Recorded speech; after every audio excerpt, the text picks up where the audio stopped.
Egli Tako ka komentuar së fundmi edicionin e 5 të Big Brother VIP Albania, duke ndarë mendimet e saj për produksionin, castin dhe fituesen e këtij sezoni. Ish finalistja u shpreh se pavarësisht angazhimeve të shumta, e ka ndjekur programin aq sa ka pasur mundësi, pasi sipas saj është e vështirë t'i shpëtosh fenomenit të Big Brotherit. Egli vlerësoi maksimalisht punën e produksionit këtë vit, duke e cilësuar si një nga më të mirët që janë parë ndonjëherë në mediat shqiptare. Sipas saj, momentet më të rëndësishme të spektaklit kanë qenë të pamundura për t'u shmangur, sidomos për shkak të viralitetit që kanë marrë në rrjetet sociale. Produksioni këtë vit ka qenë i jashtëzakonshëm. Kemi parë ca çuditëra këtë vit që nuk i kishim parë ndonjëherë. Për këtë bën diferencën.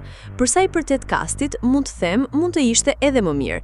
Marr parasysh produksionin gjigant, u shpreh ajo.